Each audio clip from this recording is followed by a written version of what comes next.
Bom dia! Nós somos o Grupo 1, que tem como participantes as alunas Maria Gabriele, Laura, Thaíse e Mariana.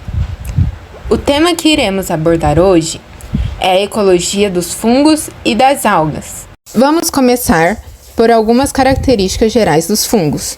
Todos eles são eucariontes. Suas células possuem um núcleo definido e delimitado por uma membrana.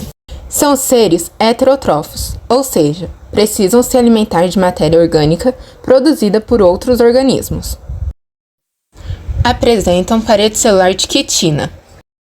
Tem como principal reserva energética o glicogênio e alguns lipídios. Podem ser classificados em unicelulares ou pluricelulares. Um exemplo de fungo unicelular são as leveduras, conhecida como fermento biológico de pão e também utilizada na produção de cerveja, vinho e etanol. Já os fungos pluricelulares são constituídos por um emaranhado de filamentos de células conectadas, chamados de hifas. O conjunto de hifas ramificadas constitui um micélio vegetativo. Alguns exemplos são os mofos, os bolores e os fungos formadores de cogumelos e orelhas de pau. Um dos fungos pluricelulares de maior importância médica é o Penicillium crisogenum. Esse fungo produz a penicilina, um antibiótico amplamente utilizado no combate a infecções bacterianas. Os fungos podem apresentar tanto a reprodução assexuada, ou seja, apenas um indivíduo, sem fusão dos gametas, como também a reprodução sexuada, onde são dois indivíduos e há a fusão dos gametas. Dentre as reproduções assexuadas, destacam-se o brotamento das leveduras, ou seja, um novo ser vivo surge a partir do crescimento de um broto em um organismo. E, além disso, temos também a fragmentação de micélios, que se dá pelo deslocamento de pequenos blocos de terra com micélio que são levados pelo ar, por animais, ou até mesmo espalham-se por meio do transporte de mudas de plantas. Na reprodução sexuada de fungos formadores de cogumelos, regularmente, hifas de um micélio vegetativo se ligam às de outro, emergem do solo e organizam um cogumelo que constitui o corpo de frutificação do fungo, o micélio reprodutivo. Cabe à parte externa, localizada no chapéu do cogumelo, a produção de células reprodutoras especiais, os esporos, que são originados por meiose, logo após a formação dos zigotos pela união dos núcleos das hifas. Os esporos se dispersam no ambiente, por meio do ar, da água e até por meio de animais que os transportam aderidos a seus corpos. Os fungos são decompositores, ou seja, transformam restos de matéria orgânica em elementos químicos como nitrogênio, fósforo, carbono. Dessa forma, possibilitam a ciclagem de nutrientes, consequentemente, permitindo o desenvolvimento de novas plantas e algas que dependem da absorção destes nutrientes para seu crescimento e desenvolvimento. Esse processo é fundamental para a manutenção da cadeia alimentar e dos ecossistemas. Os fungos fazem associações mutualistas, ou seja, todos os envolvidos são beneficiados. Dentre essas relações, temos como exemplo as micorrizas e os líquens.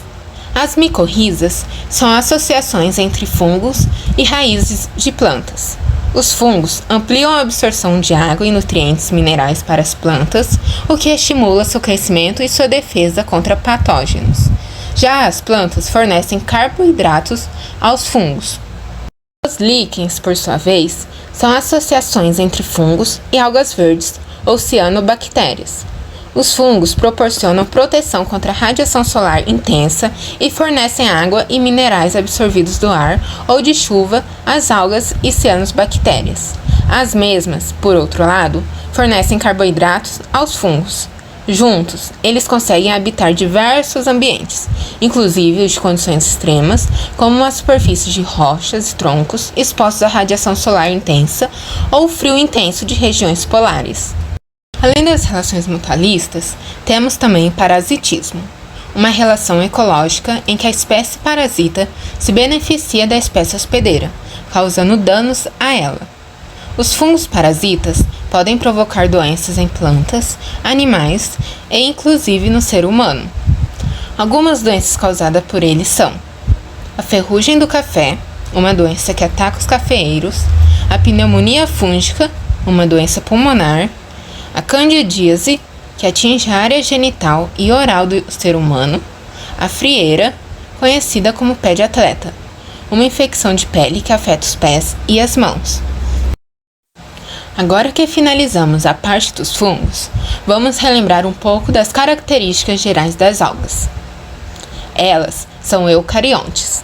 Suas células possuem um núcleo definido e delimitado por uma membrana. Apresentam cloroplasto, organela responsável pela fotossíntese. São autótrofas, ou seja, produzem seu próprio alimento, sem depender de outros seres vivos.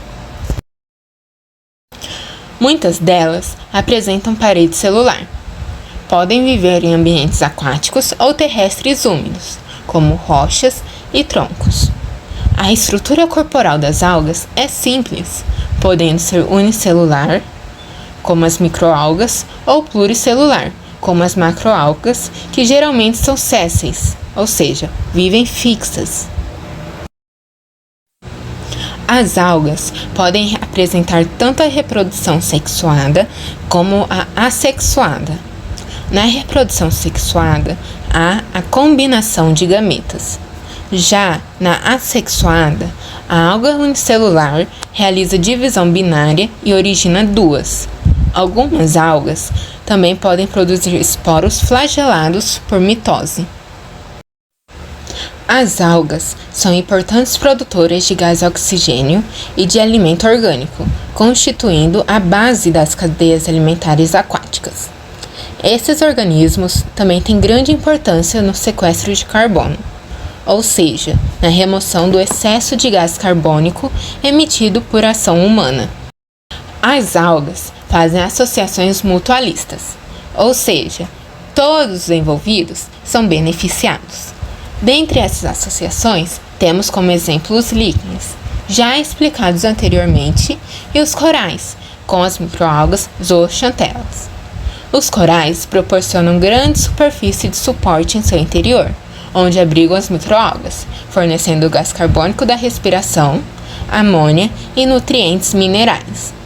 As zooxantelas, por sua vez, fornecem grande parte do alimento orgânico, glicose, glicerol, aminoácidos, que os corais necessitam, favorecendo a formação do exoesqueleto calcáreo deles. Além das relações mutualistas, temos também o comensalismo, uma relação ecológica em que a espécie comensal é beneficiada, enquanto que para a espécie hospedeira, a relação é neutra. Um exemplo são as algas epibiontes, que crescem sobre animais, como as tartarugas. A maré vermelha é um fenômeno associado à proliferação excessiva de algas microscópicas dinoflageladas. Ela é favorecida por alterações ambientais, tais como o aumento da temperatura da água, a redução da salinidade e o aumento da concentração de nutrientes minerais de origem natural ou antrópica no mar, como nitrogênio e fósforo. A maré vermelha, de origem natural, acontece quando as águas das chuvas levam nutrientes do solo para os rios e destes para o mar. Já a maré vermelha, de origem antrópica, se deve à emissão de esgoto orgânico sem tratamento, o qual é decomposto por bactérias no mar, liberando grande quantidade de nutrientes minerais como a amônia e o fosfato. Esses nutrientes favorecem as algas em geral. No entanto, quando algas dinoflageladas se reproduzem exageradamente, liberam toxinas que contaminam os animais filtradores, causando também a morte dos peixes. Há um aumento na turbidez da água, uma queda na taxa de fotossíntese das algas e, consequentemente, uma queda na concentração de gás oxigênio na água. Bom, espero que tenham entendido. Por hoje é só. Muito obrigada pela atenção.